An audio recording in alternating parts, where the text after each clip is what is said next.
Good evening. I'm Barbara Walters. Hugh Downs is on vacation, and this is 2020.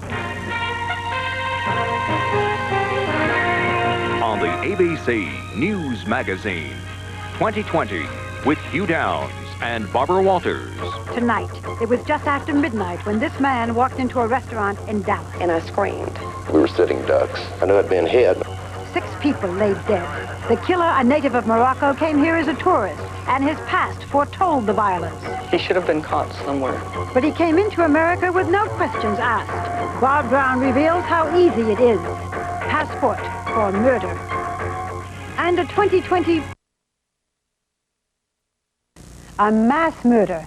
It's a frightening tale, heightened by this fact. The killer came through American customs on a tourist visa and could have aimed his gun at any one of us. More disturbing still, Abdelkrim Belasheb had a record of violence, but he got through immigration with no questions asked. Because of that, families of Mr. Belasheb's victims have just this week given notice that they will sue the Immigration Service, charging it with negligence. Bob Brown has traced Mr. Belasheb's trail of violence from the mountains of Morocco to his tragic meeting with 6 people in Dallas.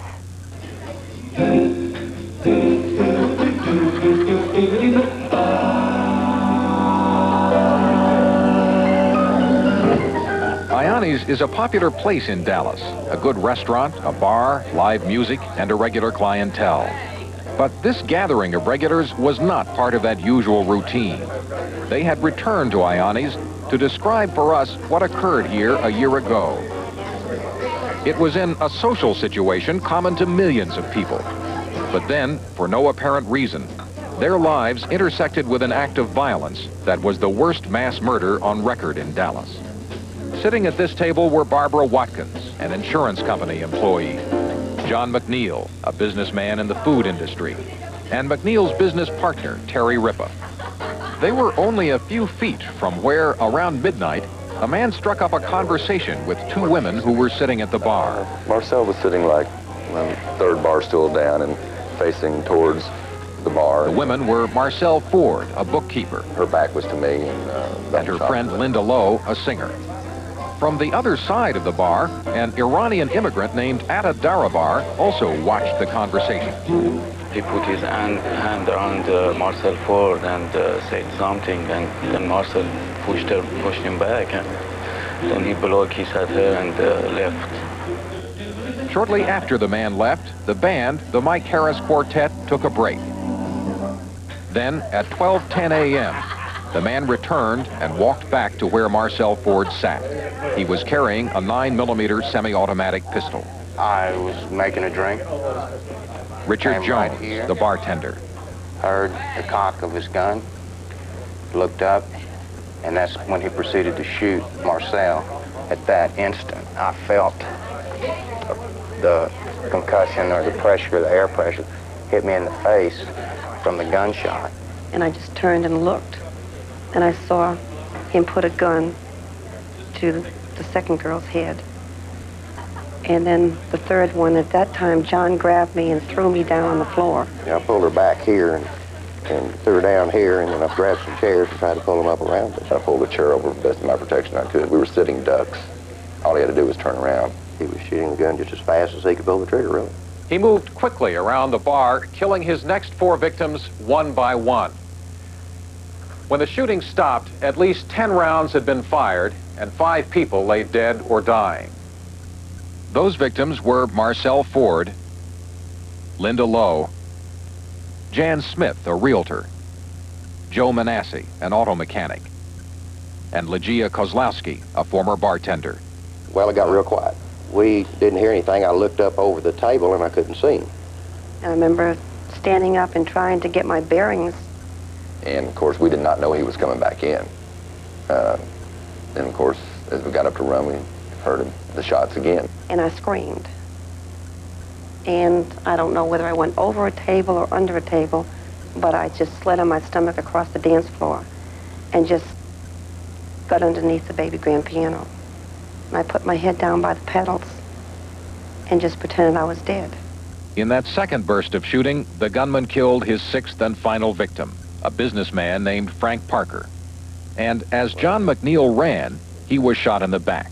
I knew I'd been hit, and I could feel the blood coming out of my back, but it didn't actually hurt at first. It just knocked me down. It took about a minute for the pain to hit me, really. Then I went, he's going to come kill every one of us. That's what he's going to do. And that's when the fear was really strongest. I laid there till it was quiet. And then I got up. I looked around, and I could see everybody was dead on the floor, and I saw John move. I said, "Where are you hit?" And he said, "Don't touch me. I'm filling up with blood. Go get help." Well, I was barefooted. In order to get out the door, I had to step over the bodies. And the blood was all over the floor, you know, real thick. And I thought I guess one of my main thoughts was, if I step and I slide and fall, I'll never get up again. For the people who had gathered for an evening with friends at IANNI'S, that part of the nightmare was over. The gunman had gotten in his car to drive away. And at 12:16 a.m., this tape-recorded phone call was placed to police by the band singer Sherilyn Gould. Officer, we've got trouble at IANNI'S restaurant, LBJ in Midway. There's a man firing with a piece of gun. I mean, he's shooting at everybody. At what restaurant? IANNI'S. IANNI'S? LBJ in Midway. At 12:21, police arrived at IANNI'S. And in less than 2 hours, having traced the gunman's abandoned car to a Dallas address, Police Sergeant Bill Parker arrested the suspect at the home of a friend where he had fled. What sort of state was he in? Oh, he was very much at ease. He was laying on a mattress down on the floor smoking a cigarette. He didn't seem a bit upset, concerned about anything. The man identified and convicted as the killer was Abdelkrim Belashev, a Moroccan who entered the U.S. on a tourist visa, 39 years old at the time of his arrest. Belashev, who seemed to age considerably during his trial, is now serving the first of 6 consecutive life sentences for the murders. He never took the stand in his defense, nor had he been interviewed on camera until agreeing to a 2020 request. We talked with him at the Huntsville, Texas prison. He claims not to remember anything at IANNI'S after his conversation with Marcel Ford. The only things really I remember, Marcel talk about a monkey. I can't believe make love with a monkey. Was she talking about you? About me. Linda Lowe turned to me, tell me, now get out, leave this lady alone. That's the last things I remember. I have no reason. I have no reason in this world I go to kill innocent people I don't know. I never see in all my life.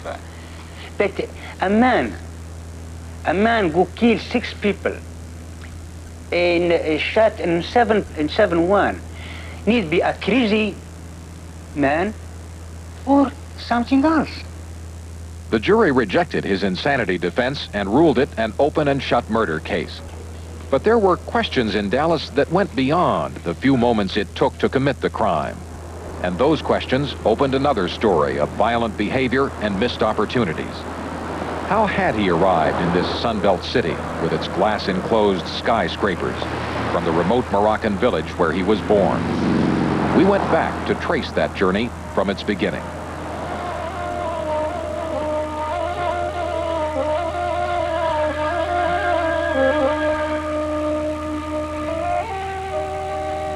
These are the mountain regions of northern Morocco. There, on a hillside, is the village of Beni Ammar, where Belashev was born. He was one of 12 children.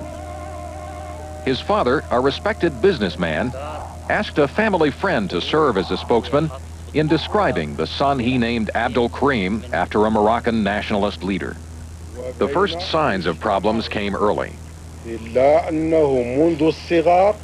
Since childhood, he showed signs of disturbances and got himself involved in fights with children his age. We received endless complaints about him from school, from his classmates, teachers, and the principal. As he approached his teens, Belashev grew fascinated with the rituals of a Moroccan religious brotherhood called the Hamaja. He would visit this Hamaja sanctuary on the other side of Mount Zerhoun from his home in Beni Ammar. Here, he would witness the ceremony in which amachas are placed in a trance by music and dancing. At the climax of the ceremony, members of the sect slash open their heads. The release of blood is to appease a she-demon and to exorcise any feminine qualities within the man. Belasheb, whose most violent acts eventually would be directed towards women, remembers performing that ritual on himself. That was the scar you gave yourself? He says it was a kind of children's game to him. We children, we see this game, and we do imitation. And one day I take the axe, I hit myself. After that and another head injury, Belasheb says he began to realize he had problems controlling his behavior. Something wrong. You feel that something was wrong with you? I'm positive. I'm positive. Because of Belasheb's continued troublemaking, his father says the family decided to move to Fez, a larger city. Here, at the age of 19, Belasheb had a farewell conversation with his father. He had decided to break away from Morocco, and in 1963, he left this country for Europe.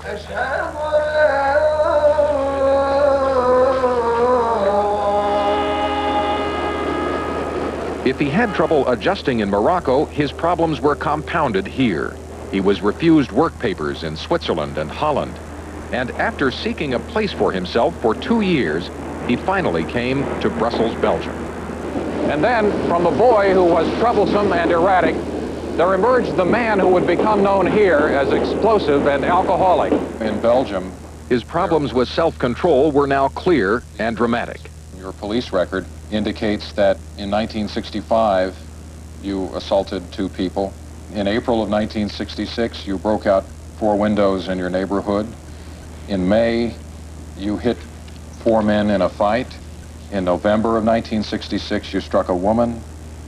In December, it says you attacked 2 men with a knife and threatened another at a cafe. In 1967, there are 2 other assaults. When I read the Belgian records of his assaults to him, Belasheb claimed they were often connected to the fact that he is short and could resemble many nationalities, leading to insults from Belgians that set him off. If a Belgian man have trouble with an Italian, pick on me.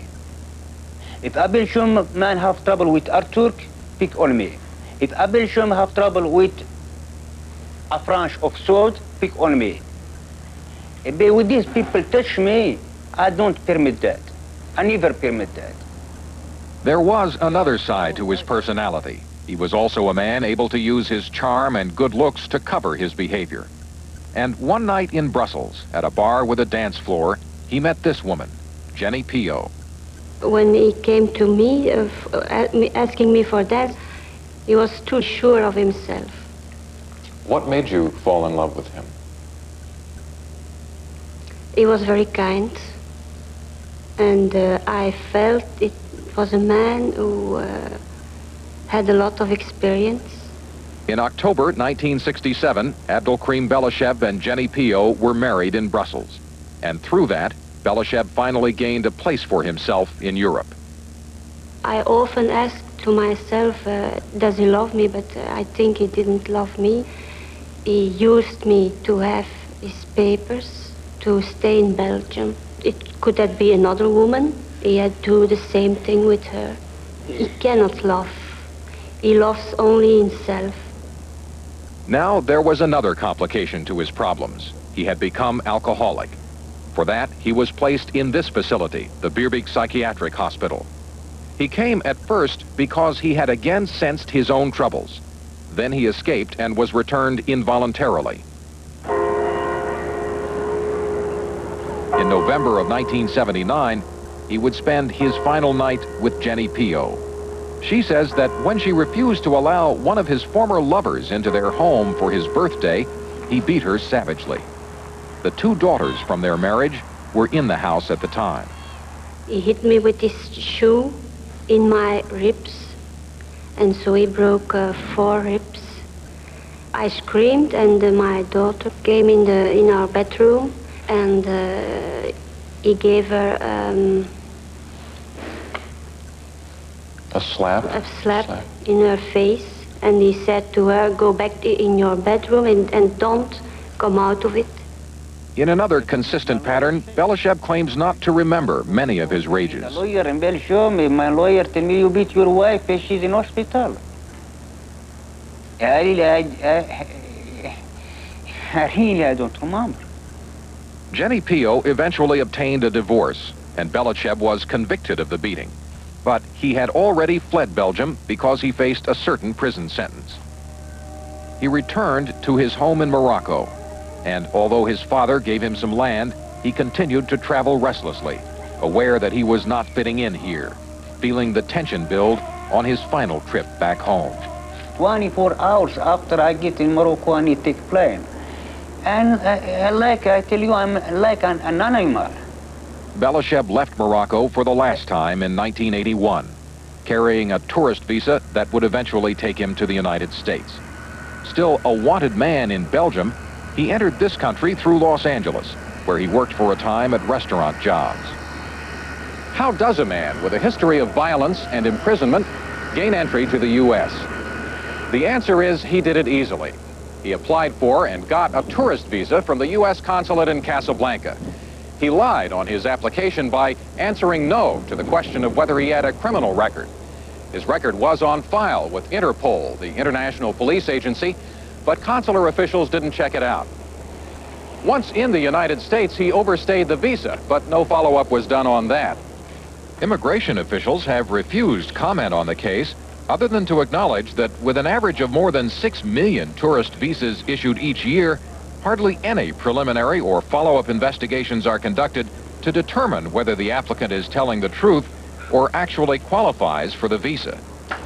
And so, following the advice of a friend, Abdelkrim Belasheb continued his travels to Dallas in 1982. Here, as he had with Jenny Pio in Belgium, he married a U.S. citizen and was able to obtain the status as an immigrant that would allow him to work.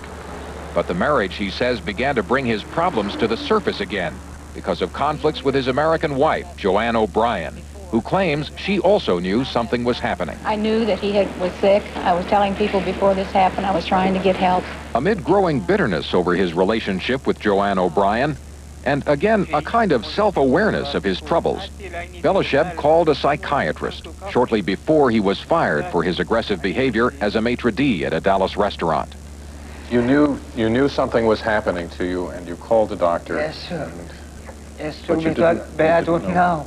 I don't know. I don't know what. I don't know. I became aggressive in restaurant, my last work. What? I go back in my apartment like a crazy. I see, I tell my God, what happened to me? It's something to happen to me. What? I don't know. On June 29, 1984, having built the momentum of his travels to a crisis at virtually every stage, Abdelkrim Belasheb decided to visit IANNI'S for a drink. And his life finally intersected with the lives of his 6 victims in an explosion touched off by an insult at a bar. Under Texas law, he had legally obtained the 9mm pistol he used in the shootings. He says he had bought it to protect himself. Were you surprised to hear what happened in Dallas? No, I was not really. Why? Because I knew that it's a man, you may not give him a weapon. Because if he has a weapon, he will use it. The man should not have been in the country. For no reason in the world he should have been here. Nothing we do can bring back the ones that are dead. B.J. Manasseh is the widow of one of Belasheb's victims, auto mechanic Joe Manasseh. There's so many things that they don't add up. He should have been caught somewhere. And this is the only way we have to fight back, is to voice our opinion. And I just believe that, if they're not going to do their job, there shouldn't be an immigration. May I show you a letter that your father sent? The translation says, "It is with deep sorrow and regret that our family learned recently of the innocent people who had fallen victim at the hands of our son. It was a terrible act which came as a saddening surprise to us. It was a wound which time cannot heal. It caused our family to suffer like no other family can suffer." What can you say to your father? Sir, I tell you, ask forgiveness to the family of victim family. I'm sorry for my parent also. Ask forgiveness to my parent. I punish myself practically every day. I don't know what can I say to these people. Really, sorry. Bob, the relatives of the people who were killed are suing the Immigration Service. What chance do they have of winning a suit like this? It's very unusual. I think as a practical matter, Barbara, they don't have much of a chance, and I think that some of them recognize that. What they do want to do, at least, is to make a point and to try to get the Immigration Service to be more diligent in those cases where it's possible. Right. There has been one legal change affected by this. Belasheb could not be given the death penalty under the law that existed at the time because he didn't commit the murder against a law enforcement officer, and he didn't commit another crime as he committed the murder. Texas law has now been rewritten. It will take effect September 1st. And the death penalty can be given now for an act of mass murder. It's an option. It is so that if, heaven forbid, this happened, the person might have the death penalty. Yes. Thank you, Bob. Well, when we come back.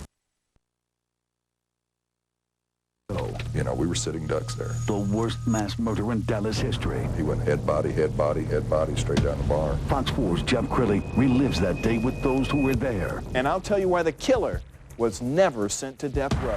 Watch The Deadliest Day in Dallas, Tuesday at 9 on Fox 4 News. Tomorrow on Good Day. Suffered its share of notorious crime, but for 20 years, nothing has matched the brutal violence that erupted inside one small nightclub. They'd never seen something like that either. It was a lot of carnage for one little place. This man survived the worst mass murder in Dallas history. The killer got the maximum punishment, but there's one reason he never landed on death row. 20 years ago, a man walked into a North Dallas nightclub and opened fire, killing 6 people. The attack remains the worst mass murder in Dallas history. Fox 4's Jeff Crilly looks back on the deadliest day in Dallas and why the killer never went to death row. It was a bloody scene, this midnight shooting. Witnesses believe the gunman wanted to kill everyone in sight. It was an almost unbelievable crime. Then, as if in a shooting gallery, he picked people off bar stools, reloaded, and shot again. On June 29, 1984, a man gunned down 7 people, killing 6 of them. Most people has been killed in one incident. After a woman in a nightclub rejected him. Appears to be a random shooting. Police say he has drifted from job to job. Police arrested a Moroccan man, Abdelkrim Belacheb, a convicted felon in his homeland and in the U.S. on a tourist visa. Why was this guy here? Texas author Gary Laverne chronicled the killing spree in his book, Worse Than Death. He spent at least a couple of hours milling around the barroom area and asking a number of young women to dance. And it was around 10:30 or 11 o'clock that he began asking one of his victims, Marcel Ford, to dance. And throughout the evening, she kept telling him no. Just hours before the murders, Belacheb had been fired from his job at another Dallas restaurant. His attorneys claimed the rejection at the bar that night caused him to snap. At the very moment when she pushed him, she is alleged to have called him a monkey. According to Belacheb, people in the bar started laughing at him, which is something his defense later claimed was something he could not handle. He went out to the parking lot and got a semi-automatic handgun from his car. When he came back in, he brushed right by the table, and we heard it. Terry Ripa was in the bar that night and watched the whole thing. Head body, head body, head body, head body, head body, head body, head body, head body for 13 shots. And then he walked out. By the time the shooting stopped, 6 people lay dead and a 7th was critically injured. John McNeil was shot in the back and by some miracle lived to tell his story. I got hit with a steel-jacketed shell, and he had that gun loaded with every other shell was a hollow point, and which, if I'd been hit by the hollow point, I wouldn't be here right now. So, you know, and the bullet went through me and just didn't hit anything really vital. Officer, we've got trouble at IANNI'S restaurant, LBJ and Midway. She's shooting at everybody. The first police person there was a woman. She came in from the front door with a gun drawn. I said, he's gone. I said, be real careful coming around the corner of the bar. I mean, there was just bodies and blood everywhere. And as she walked up to me, she put her gun away and walked up to me and hugged me.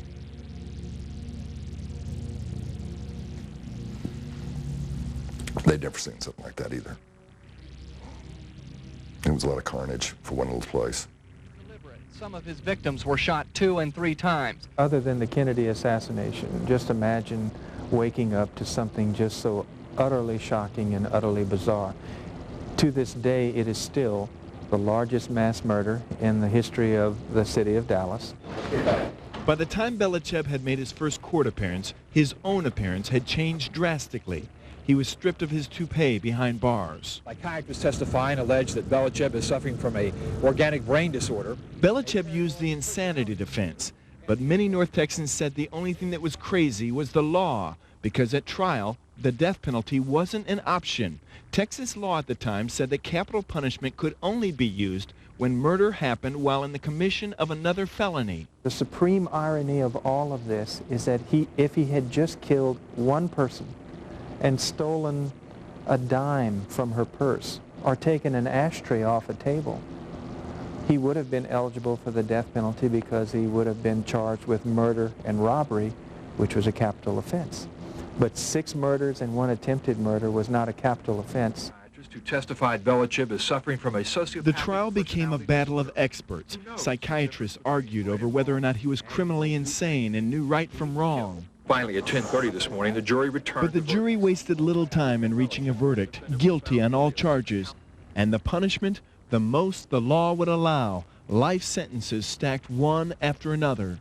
Our society only allows one way of dealing with it, so we have to accept that. But the very next legislative session, Texas lawmakers changed that, making multiple murders a death penalty crime. So Abdelkrim Belichev brought about what we call the Texas multiple murder law, which means serial killers and mass murderers are now eligible for the death penalty, whether or not they commit other crimes. Belichev turned down our request for an interview. With the 20th anniversary of his killing spree just 1 month away, he's eligible for parole. The worst mass murderer in Dallas history will be asking the state to set him free. Belichev is eligible for parole on June 29th. His trial attorney says it is highly unlikely he will be released. Attorneys for a man. Live, this is NBC5, your source for live, local, late-breaking news. So some people say I'm not supposed to be here, but he shot everybody 2 or 3 times, and I only got 1 shell. The lone survivor of mass murder at a North Dallas nightclub speaks out as the suspect becomes eligible for parole. Good evening, I'm Jane McGarry. And I'm Kevin Coakley. More on that story in just a bit, but first, breaking news. 20 years ago, the conviction of Abdelkrim Belichev shocked the state because Texas law at that time did not allow the death penalty for his mass murder. The law has since been changed, but this week, Belichev is eligible for parole. NBC5's Ken Kaltoff is live in North Dallas with that story. Ken? Kevin, it happened here at Midway and LBJ in a place that has a different name now. The thought of letting a murderer out of prison just 20 years after killing 6 people makes a lot of people angry, including the one shooting victim who survived. Businessman John McNeil was extremely lucky to have survived the shooting spree 20 years ago. Well, I got shot in the back, lower back, and the bullet came up here and came up and stopped right under my skin up on my sternum. He was at the upscale North Dallas nightclub when a woman repeatedly refused to dance with the gunman. Became angry, walked outside, got his pistol, and came back in and started shooting. Abdelkrim Belichev is a native of Morocco who was in the U.S. illegally. Under Texas law at the time, the death penalty was not an option at his trial because all he did was kill people. He was not eligible for the death penalty because there was no other felony he had committed at the time. Austin author Gary Laverne wrote a book about the case that changed Texas law so that multiple murder does carry a death sentence now. But Belichev is eligible for parole 20 years after his life sentence. Yeah, it doesn't make me real happy, that's for sure. Arthur Levine says the difficult inmate has earned no credit for good behavior in his 20 years behind bars, and parole is very unlikely. It's almost certain that Mr. Belichev will spend the rest of his life in jail. I think he would probably be in more danger on the streets if they let him out than he might be in prison. State officials say a parole decision could come this week. Even if the man stays behind bars this time, John McNeil and families of the victims who were not so lucky in this case say that they will be watching for the rest of their lives to see that this man stays in prison. Reporting live, Ken Kaltoff, NBC 5, Dallas. All right, thank you very much, Ken. A woman's body